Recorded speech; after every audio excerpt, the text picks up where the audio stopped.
Basi nataka tuangalie jambo moja sasa hivi. Kosa la mwanadamu kwa Mungu ni nini?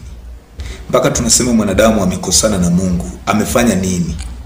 Kwani hilo kosa likoje?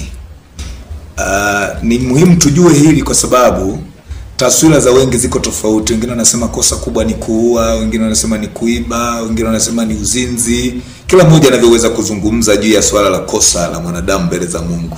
Lakini nataka tuone kwanza ili kosa ni nini. Na tunapozungumza mtu ana dhambi, maana yake amekosea kwa Mungu. Sasa kukosea kwake ni kwamba mtu huyu anaweza kawa ameacha kusudi la Mungu au ameondoka kwenye mpango, kwenye ile lamani ambayo Mungu ameiweka, yeye huyu mtu akaondoka. Tayari hilo ndio kosa. Hilo ndio kosa la kwanza kabisa. Na tamani tuangalie kitabu cha Mwanzo, tukajifunze kwanza mwanzo wa kosa upo katika kitabu cha Mwanzo. Kwani ilikuwaje? Lakini kabla tujiangalie hilo kosa likoje, ni lazima tujue kwani Mungu aliweka mpango gani au alichora lamani gani mwanaka aishije huyu mwanadamu. Mpango wa Mungu ilikuwa ni kumuumba mwanadamu aje atawale viumbe vyote duniani, aendeleze utawala wake. Sasa wakati anataka utawala wake duniani uendelee katika hali ya kimwili kwa vitu vinavyoonekana, akaona amuumbe mwanadamu. Tunalisoma hili katika kitabu cha Mwanzo, ile sura ya kwanza na ule mstari wa 26. Tunaona neno la Mungu linasema hivi: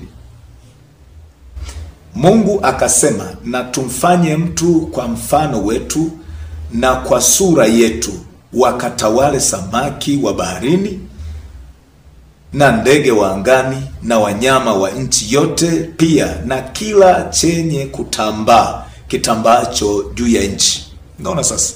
Kwa Mungu anataka kufanya uumbaji uwe kamilifu. Anagundua ni lazima pawe na mtu wa kuvitawala hivyo vitu. Atawale samaki, atawale wadudu, atawale ndege, atawale wanyama, vitu vyote avitawale. Kwa mpango wa Mungu alitaka hivyo. Kwa alipokuwa anamleta Adam, alijua kabisa ni mtu atakaye tawala, atakaye simamia, atakaye miliki. Kutawala ni kusimamia ili kuweka utaratibu, mpangilio wa vitu. Mpangilio wa vitu. Na ndio maana katika kile kitabu cha Mwanzo, ile sura ya 2, unaona kuna maelezo fulani Mungu anayasema. Naomba nisome mistari michache kwenye hii sura ya 2. Ule mstari wa 5 anasema hivi: hapakuwa na mche wa kondeni bado, wala mboga ya kondeni haijachipuka bado, kwa maana Bwana Mungu hajainyeshea nchi mvua, wala hapana mtu wa kuilima ardhi. Kwa hiyo Mungu aliweka vitu, akataja vitu katika kitabu cha Mwanzo. Alifanya vitu, akawa anataja hiki, akataja mimea, akataja wadudu, akataja kila kitu, hata anga ili na ardhi akavigawanya katika sura hii ya Mwanzo ya kwanza. Lakini tunaona anasema hakikutokea chochote kwa sababu ya mambo mawili hayakufanyika bado. Jambo la kwanza linyeshewa, ni nchi haijanyeshewa na mvua. Lakini jambo la pili, hapana mtu wa kuilima ardhi. Kwa ni lazima apatikane mtu atakayeendeleza uumbaji wa Mungu. Ni kweli mimi Mungu nitakuwa nimeweka mbegu na miche hii itaota. Je, ile miche inayoota kwa muda mfupi ikafa, itakuwaje? Anatakiwa patikane mwanadamu wa kuiendeleza. Ndio maana Mungu akamuumba mwanadamu. Kwa Mungu akawa anaweka ramani ya mwanadamu iwe hivyo. Na baada ya kumuumba, tunaangalia sasa kwa tunagundua kwamba mwanadamu anaumbwa ili kuendeleza mpango wa Mungu. Kuendeleza kusudi la Mungu. Mwanadamu ameumbwa ili kuendeleza kusudi la Mungu. Kwa tunaposema mtu ametenda dhambi, maana yake ameondoka kwenye lile kusudi la Mungu. Ile lamani ambayo Mungu amempangia, mwanadamu ameondoka kwenye ile lamani. Ndio maana tunasema huyu mtu ametenda dhambi. Katika ule mstari wa 15 mpaka wa 17 kitabu cha Mwanzo sura ya 2, anasema hivi. Mstari wa 15 mpaka wa 17. Anasema Bwana Mungu akamtoa huyo mtu, akamweka katika bustani ya Edeni, ailime na kuitunza. Bwana Mungu akamwagiza huyo mtu akisema, matunda ya kila mti wa bustani waweza kula, walakini matunda ya mti wa ujuzi wa mema na mabaya usile, kwa maana siku utakapokula matunda ya mti huo utakufa hakika. Sasa angalia ili neno utakufa hakika. Ili neno utakufa hakika lilikuwa linaweka kufunga kwamba ukikiuka hapa, mimi na wewe mkataba umeisha. Ukivunja hili, nimekuleta kwenye hii bustani ya Edeni uilime na kuitunza. Nimekuweka hapa, nimekukabidhi hivi vyote viko mikononi mwako. Lakini kimoja tu nakukataa, usikifanye hiki. Ukifanya hiki, tayari mimi na wewe mkataba umeisha. Mimi na wewe mkataba umeisha. Sasa wakati anazungumza hivyo, Mungu hakuona vyema sana azungumze hivi bila kuweka utaratibu. Alizungumza hivi kwa sababu anajua vyote nimemkabidhi. Na ndio maana ukiendelea hii sura ya pili, ukiendelea pale mbele kuanzia ule mstari utaenda kugundua kwamba Mungu anamkabidhi Adamu wanyama, anamletea mbele yake wanyama wa kila aina wapatie majina. Na kila mnyama aliyempatia Adamu jina lake likawa ndio hilo, halikubadilishwa. Kwa hiyo mpaka sasa tunasema mtu yeyote ukiona tunasema ametenda dhambi au amekosea, tafsiri yake ameondoka kwenye ramani ya Mungu. Hawezi kuitwa amekosea wakati yuko ndani ya ramani. Tunasema amekosea, ametenda dhambi kwa sababu ramani inakwenda kushoto, halafu yeye akaenda kulia. Tafsiri yake huyu mtu ni mwasi. Hata sasa kwenye masuala ya kawaida, ukichukua habari za wanandoa, ukichukua habari za kifamilia, za makampuni, taasisi mbalimbali, unagundua kwamba kila taasisi ina mwongozo wa kazi. Kazini unatakiwa ufike saa ngapi, utafanya majukumu gani, na muda wa kuondoka kazini ni saa ngapi, na kwa muda gani, kwa siku ngapi unatakiwa uwepo kazini. Na ndio maana unakuta serikalini watu wanakuwepo kazini kuanzia Jumatatu mpaka Ijumaa saa 9 funga ofisi, nenda kwenye weekend. Jumamosi ni kwa hiari, aidha kwa zile kazi za lazima. Lakini mkataba wao unaonyesha kwamba Jumamosi wanatakiwa wasifike. Ni kwa nini? Ni namna ambavyo wamekubaliana kwenye miongozo ya kiutawala husika. Sasa Mungu kwenye utawala wake alimpa kazi Adamu ya kumiliki au kutawala na kusimamia, kupangilia, kuweka utaratibu wa vyote vitakavyo kuwepo mbele yake.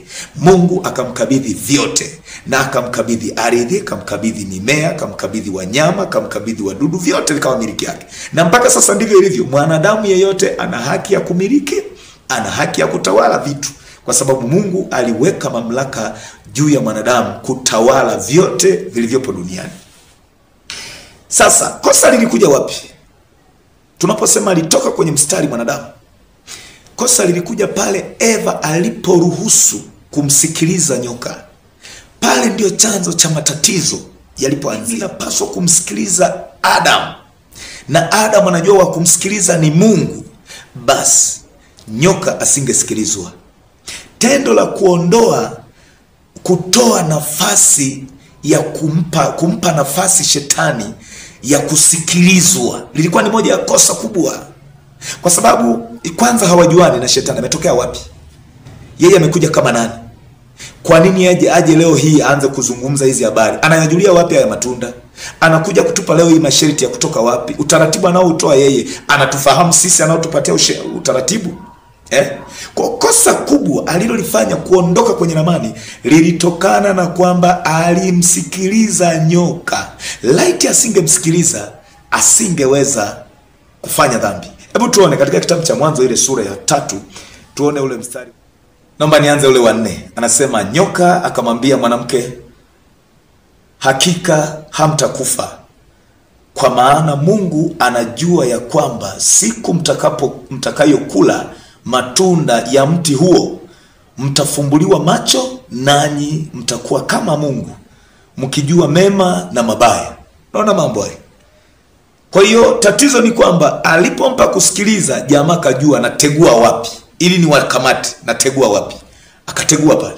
Kwa nini alizungumza hivi? Ni kwa sababu mwanzoni kwenye ile mstari wa 2 na wa 3, maelezo ya mwanamke, anatoa siri ya utaratibu wa bustani ulivyo. Anatoa siri, anasema mwanamke akamwambia nyoka, matunda ya miti ya bustani twaweza kula, lakini matunda ya mti ulio katikati ya bustani Mungu amesema msiale wala msiaguse, msije mkafa.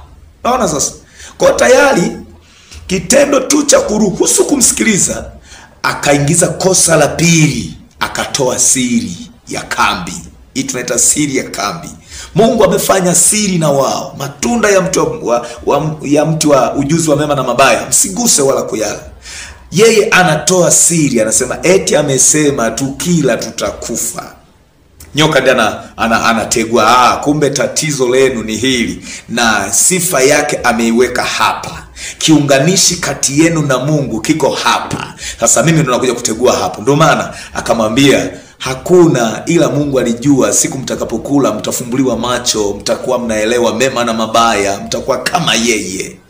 Kwani kabla ya hapo Mungu maneno yake ya mwanzo anasemaje? Tumeona katika ile sura ya kwanza 26. Anasema Mungu akasema na tumfanye mtu kwa mfano na sura yetu. Kwa hiyo Adam na Eva walikuwa kwa mfano na sura ya Mungu. Kwa nini sasa hapa anaanza kusema mtafumbuliwa macho na mtakuwa kama yeye? Huu ni uongo. Na ndio maana mpaka sasa mtu yeyote anayeishi kwa uongo tunasema huyu ni pando la shetani, ni roho ya shetani. Sasa basi, kosa la mwanadamu ni kuondoka kwenye kusudi la Mungu.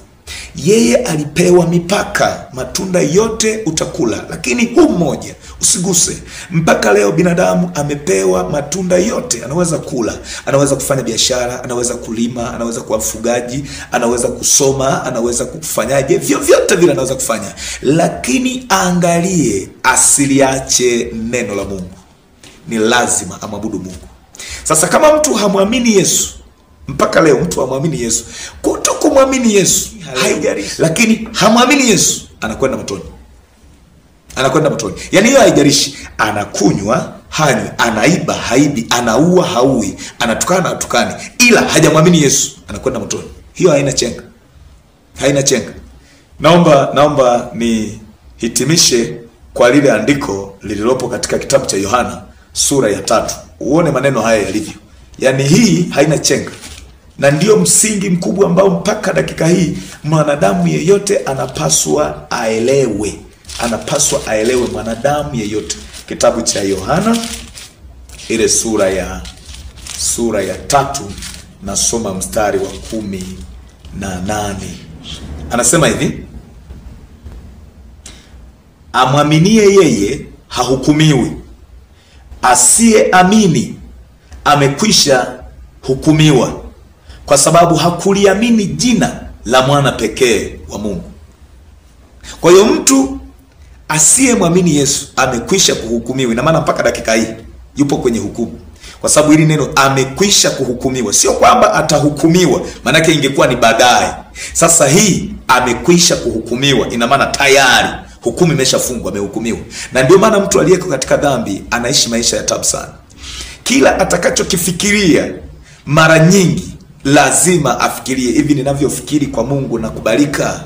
Hata angejibalaguza, mimi ninamwamini sana Mungu, lakini akikumbuka tu kwamba mimi nimemkataa, sijampokea awe Bwana na Mwokozi wa maisha yangu, akikumbuka mimi ni mzinzi, akikumbuka mimi ni mwizi, akikumbuka mimi ni mlevi, lazima asikie tabu kulitaja jina la Mungu, na huku yeye hamwabudu Mungu, hamwamini Mungu. Tafsiri yake ye mwenyewe anajipa hukumu.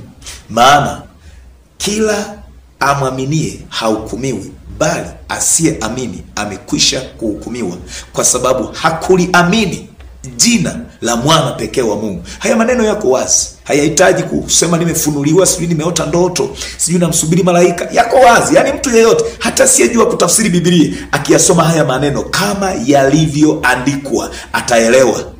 Ataelewa. Naomba niarudie, ataelewa. Amwaminie yeye hahukumiwi, asiyeamini amekwisha kuhukumiwa, kwa sababu hakuliamini jina la mwana pekee wa Mungu. Mstari wa 19. Na hii ndiyo hukumu, watu kupenda giza kuliko nuru. Nuru imekuja ulimwenguni na watu wakapenda giza kuliko nuru. Hii ndiyo hukumu. Sasa watu wanapopenda matendo ya giza, wasipende ya nuruni, lazima hii iwe ndio hukumu. Ndio maana ya mstari wa 19. Kwa sababu ili la juu linaonyesha mtu asiyemwamini Yesu. Tafsiri yake kwenye mstari wa 19 ni kwamba huyu mtu yeye anapenda giza, hapendi nuru. Ndio huyu asiyemwamini Yesu. Kwa hiyo mtu hata kama anasema Yesu wangu, anasema Mungu wangu, ninampenda Mungu, nampenda Yesu, lakini anatenda maovu, manake anapenda giza. Anayetenda mema anapenda nuru. Sasa huyu anayependa mabaya, anatenda mabaya, yuko gizani, ndio huyu aliyekwisha kuhukumiwa. Kwa hiyo mpaka sasa anakuwa amehukumiwa, na ndio kosa ambalo wanadamu wanaishi nalo mpaka sasa.